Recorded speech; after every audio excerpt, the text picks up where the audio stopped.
The air crackled with injustice as 16-year-old Jamal Carter stood handcuffed in a dimly lit alley, his heart pounding like a war drum. The cop's smirk burned into him, a silent taunt that said, "You're nothing." But Jamal wasn't. Nothing was a spark, and the truth was his fire. It was a humid summer evening in Chicago's South Side, the kind where the air clung to your skin like a bad memory. Jamal, a lanky kid with dreams bigger than his worn-out sneakers, had been walking home from his part-time job at the corner store. His backpack, stuffed with schoolbooks and a half-eaten sandwich, bounced lightly against his back. He was humming a tune, thinking about the scholarship essay he'd been drafting, when the screech of tires shattered the quiet. Blue lights flashed, and before he could process it, Officer Daniel Hargrove was out of the patrol car, his hand already on his holster. "Hands up, kid!" Hargrove barked, his voice sharp with authority. Jamal froze, confusion flooding his mind. He raised his hands slowly, his pulse racing. "I didn't do anything," he said, his voice steady but laced with fear.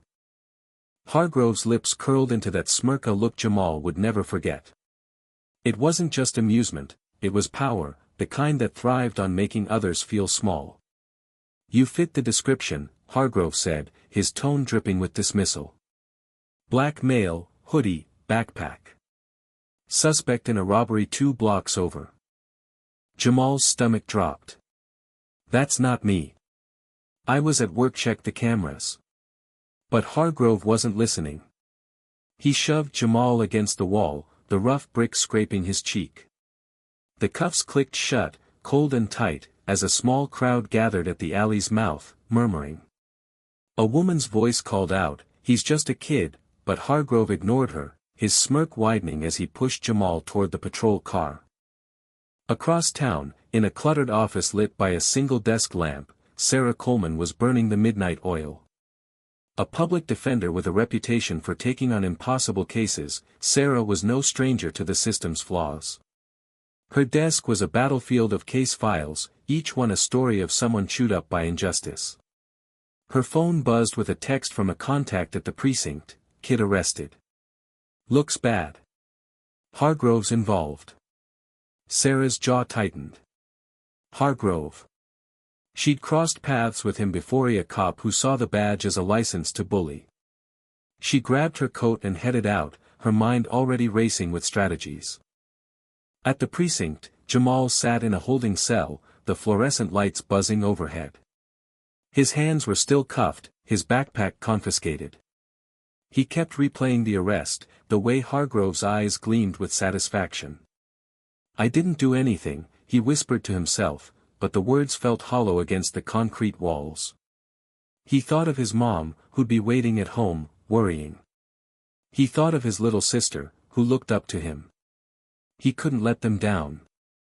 Sarah arrived at the precinct just as Hargrove was filing his report. She caught sight of him leaning against the counter, joking with another officer. That smirk again. It made her blood boil.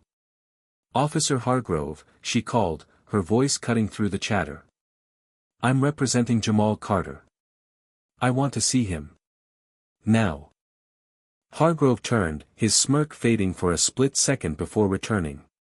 "Lawyer, huh? Good luck with this one. Kid's guilty as sin."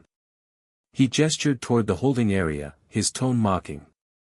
Sarah didn't flinch. She'd dealt with cops like him before, men who thought they were untouchable. But she knew the truth had a way of breaking through, like sunlight through a crack in a wall. In the interrogation room, Jamal sat across from Sarah, his eyes wary but hopeful. She introduced herself, her voice calm but firm. "I'm here to help you, Jamal. Tell me everything." He recounted the night, the walk home, the sudden stop, Hargrove's accusations. Sarah listened, her pen flying across her notepad. "They said I robbed a store," Jamal said, his voice breaking. "I was at work. My boss can vouch for me. There's gotta be cameras." Sarah nodded, her mind already piecing together a defense. "We'll get those tapes," she said. "And we'll find the truth." But she knew it wouldn't be easy. Hargrove's report was airtight, painting Jamal as a dangerous suspect caught red-handed. The description he fit was too vague to hold up in court, but enough to justify an arrest in a system that often looked the other way. The next morning, Jamal's case hit the local news. "Teen arrested in bold robbery," the headline blared, accompanied by a grainy photo of Jamal in cuffs, Hargrove's hand on his shoulder. The image spread like wildfire, fueling outrage in the community. Protesters gathered outside the precinct, holding signs that read, "Justice for Jamal," and "End Racial Profiling." Social media exploded with hashtags, some calling Jamal a thug, others demanding his release. The city was a powder keg, and the truth was the only thing that could keep it from exploding. Sarah spent the day digging. She tracked down Jamal's boss, Mr. Thompson, a gruff but kind-hearted man who ran the corner store. "Jamal was here till closing," he confirmed, pointing to the security camera above the counter. "Kid's never been in trouble. Always on time, always polite." Sarah's heart lifted as she secured the footage, but her relief was short-lived. When she reviewed the tape, the timestamp was clear: Jamal was at work during the robbery. But Hargrove's report claimed the robbery happened an hour later, a discrepancy that smelled like a cover-up. In court, the tension was palpable. Jamal sat at the defense table, his mother, Denise, gripping his hand under the table. Her eyes were red from crying, but her posture was resolute. Sarah stood before the judge, her voice steady as she presented the security footage. "This tape proves my client was at work during the alleged robbery," she said, her words slicing through the courtroom's silence.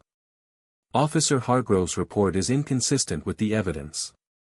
We move for immediate dismissal." Hargrove, sitting in the witness stand, shifted uncomfortably. His smirk was gone, replaced by a tight-lipped scowl. The prosecutor, a seasoned attorney named Mark Reynolds, objected. "The officer acted on reasonable suspicion," he argued. The description matched the defendant perfectly. But Sarah was ready. She played the footage, frame by frame, showing Jamal ringing up customers while the robbery supposedly took place. The courtroom murmured, and the judge's brow furrowed. Then came the bombshell. Sarah introduced a second piece of evidence, body cam footage from Hargrove's partner, Officer Lou, who'd been silent until now.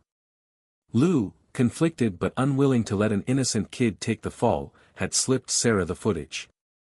It showed Hargrove ignoring Jamal's pleas, dismissing the crowd's protests, and most damningly muttering under his breath, "Another one down." The courtroom erupted. Denise sobbed, and Jamal's eyes widened with a mix of shock and hope. The judge called for order, her gavel slamming like a thunderclap. "Officer Hargrove," she said, her voice ice-cold, "this footage raises serious questions about your conduct. I'm ordering a full investigation." Sarah's heart raced, but she kept her composure. This wasn't just about Jamal Anna Marie, it was about exposing a system that let men like Hargrove hide behind a badge. As the hearing adjourned, Jamal was released on bail, pending further investigation. Outside the courthouse, the crowd cheered, but the victory felt fragile. Sarah knew the real fight was just beginning. Hargrove's smirk might be gone, but the system he represented was still standing. She looked at Jamal, who managed a small smile despite the weight on his shoulders. "Thank you," he whispered. Sarah nodded, her resolve hardening. The truth had won a battle, but the war for justice was far from over. Back at her office, Sarah pored over case law, preparing for the next hearing. She knew Hargrove wouldn't go down easily, had allies, and the system protected its own. But she also knew Jamal's story wasn't just his. It was the story of countless others, silenced by prejudice and power. She thought of the handwritten sign she'd seen in her mind's eye, leaning against that alley wall, "Justice hides in truth." It was a reminder that the truth was their weapon, and she'd wield it with everything she had. Jamal, meanwhile, returned home to his mother's embrace. Denise held him tight, whispering, "You're stronger than they know." His little sister, Aisha, ran to him, her eyes wide with pride. "You're like a superhero," she said. Jamal laughed, the sound bittersweet. He wasn't a superhero, just a kid who wanted a chance to live without fear. But that night, as he lay in bed, he felt something shift inside him. The fire Hargrove's smirk had ignited wasn't going out. It was growing. The city buzzed with tension in the days that followed. Protests grew louder, and the media couldn't look away. Sarah's phone rang non-stop, reporters, activists, even a few cops who wanted to talk off the record. She learned that Hargrove had a history of complaints, swept under the rug by a department that valued loyalty over accountability. But the body cam footage had cracked that shield, and the public was demanding answers. At the next hearing, the courtroom was packed. Jamal sat tall, his mother and sister beside him. Sarah stood ready, her briefcase stuffed with evidence. Hargrove took the stand again, his face pale but defiant. The prosecutor tried to spin the narrative, claiming Hargrove's actions were a mistake under pressure. But Sarah was relentless. She cross-examined Hargrove, her questions sharp and unyielding. "Did you verify the robbery's timeline before arresting my client?" she asked. Hargrove stammered, his confidence crumbling. "Did you ignore evidence that didn't fit your assumptions?" The courtroom held its breath. Then came the turning point. Officer Liu, breaking ranks, testified. "I told Hargrove the kid didn't match the suspect's description closely," he said, his voice shaking but clear. "He didn't care. He said, they all look the same." Gasps rippled through the room. Denise clutched Jamal's hand, tears streaming down her face. Sarah felt a surge of hope, but she knew the system could still close ranks. The judge's ruling would decide everything. The judge's gavel hung in the air like a held breath. The courtroom, thick with anticipation, waited for her ruling. Sarah Coleman stood firm, her eyes locked on Judge Elena Martinez, a woman known for her no-nonsense approach but also her fairness. Jamal Carter sat beside his mother, Denise, his hands clasped tightly, his heart pounding with a mix of fear and hope. Officer Daniel Hargrove, stripped of his earlier smirk, shifted in his seat, his face a mask of barely concealed panic. The body cam footage and Officer Liu's testimony had torn through his defense like a blade through paper. Judge Martinez leaned forward, her voice steady but heavy with gravity. "The evidence presented raises serious concerns about the conduct of Officer Hargrove," she began. "The security footage from Mr. Carter's workplace clearly establishes his alibi, and the body cam footage suggests a troubling pattern of bias. This court will not tolerate abuse of power." She paused, her eyes scanning the room. "All charges against Jamal Carter are dismissed. Furthermore, I am recommending a full investigation into Officer Hargrove's actions and the department's handling of this case." The courtroom erupted.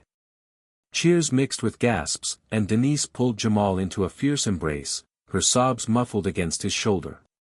His little sister, Aisha, clapped her hands, her face beaming with pride. Sarah exhaled, her shoulders loosening for the first time in days. But she knew this victory was only a step. The system was a beast with deep roots, and uprooting it would take more than one case. Hargrove stood, his face flushed with anger, and stormed out of the courtroom, ignoring the glares from the crowd. Sarah watched him go, her mind already turning to the next fight.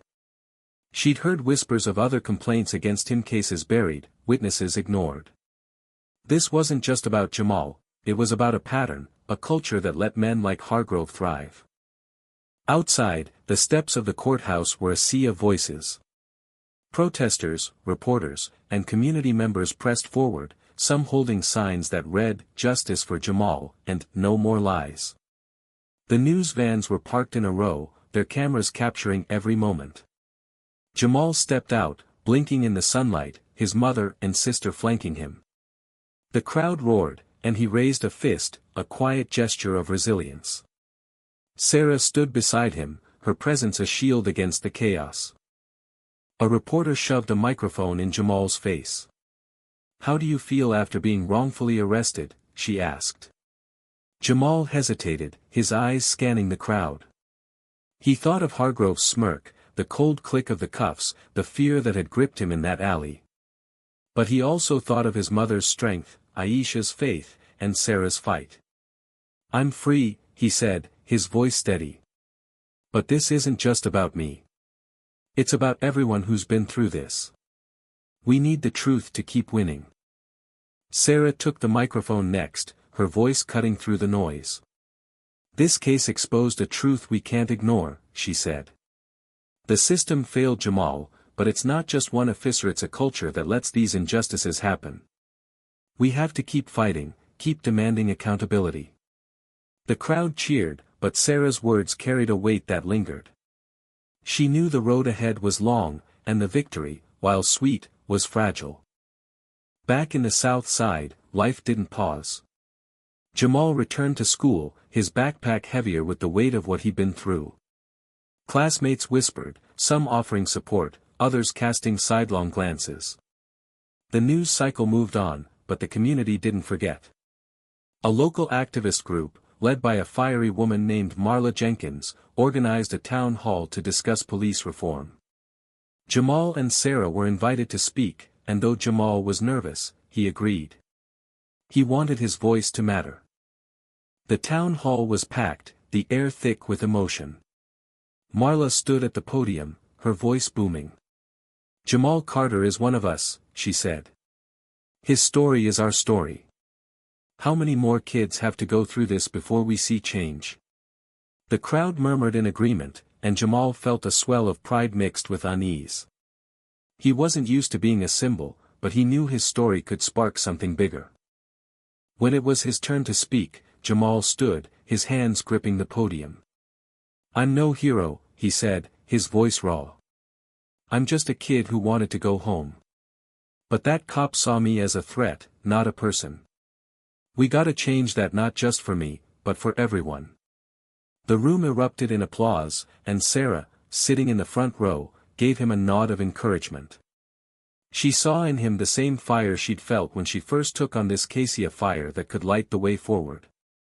Sarah spoke next, her words measured but passionate. "Justice isn't a one-time win," she said. "It's a fight we choose every day. We need better training for officers, independent oversight, and real consequences for abuse. But most of all, we need to listen to the people who've been hurt by this system." She looked at Jamal, her eyes fierce with resolve. "Their stories are our roadmap." The town hall sparked a movement. Community leaders met with city officials, demanding reforms. The police department, under pressure, launched an internal review of Hargrove's cases. Officer Liu, who'd risked his career to testify, became a quiet hero, speaking out about the need for change from within. Hargrove, meanwhile, was suspended pending investigation, his badge no longer a shield. Rumors swirled that he'd lawyered up, but the evidence against him was mounting. Jamal's life slowly found a new rhythm. He went back to work at the corner store, where Mr. Thompson greeted him with a proud smile. "You're tougher than you look, kid," he said, clapping Jamal on the shoulder. At school, Jamal threw himself into his scholarship essay, pouring his experience into words. He wrote about resilience, about the power of truth, about a world where kids like him could walk home without fear. When he submitted it, he felt a weight lift, as if he'd reclaimed a piece of himself. Denise, too, found her voice. She joined the activist group, speaking at rallies about her son's ordeal. "I was scared I'd lose him," she told a crowd one evening, her voice trembling but strong. "But we're still here, and we're fighting." Aisha, inspired by her brother, started a school club to discuss racial justice, her small frame brimming with determination. Jamal watched her with pride, knowing she'd carry the torch further than he could imagine. Sarah, meanwhile, took on more cases, each one a thread in the larger tapestry of change. She worked late nights, fueled by coffee and conviction. One evening, she received a call from Officer Liu. "I'm thinking of leaving the force," he admitted. "But I want to help first. There's more footage, other cases like Jamal's." Sarah's heart raced. This could be the key to exposing a broader pattern. She met Lou in a quiet diner, where he handed over a USB drive. "Be careful," he said. "They'll come for you." The footage was damning: more arrests, more vague descriptions, more Smirks from Hargrove and others like him. Sarah worked with a journalist to leak the footage anonymously, and soon, the city was ablaze with outrage. The mayor, facing re-election, promised reforms, but Sarah knew promises weren't enough. She filed a class action lawsuit on behalf of dozens of young men targeted by Hargrove's unit, her office now a hub of activity as families came forward with their stories. Months later, Jamal stood on the steps of City Hall, a megaphone in his hand. The crowd stretched across the plaza, a sea of faces united by a shared demand for justice. "This isn't just my story," he said, his voice carrying over the noise. "It's our story. We're not invisible anymore." The crowd roared, and Sarah, standing nearby, felt a lump in her throat. She'd seen a lot in her career, but this was hope taking root. The investigation into Hargrove's unit led to firings, retraining programs, and a new oversight board. It wasn't perfect, but it was a start. Jamal's scholarship essay won him a full ride to college, where he planned to study law, inspired by Sarah's fight. Denise became a community organizer, her voice a beacon for others. Aisha's club grew, sparking conversations in schools across the city. And Sarah, ever the warrior, kept pushing, knowing each case was a brick in the foundation of change. As the sun set over Chicago, Jamal walked home from the store, his backpack light on his shoulders. The alley where it all began was just another street now, the memory of Hargrove's smirk fading like a bad dream. But the fire inside him burned brighter than ever. He knew the fight wasn't over, but he also knew he wasn't alone. What do you think? Where does justice begin, and how do we heal a community divided by mistrust?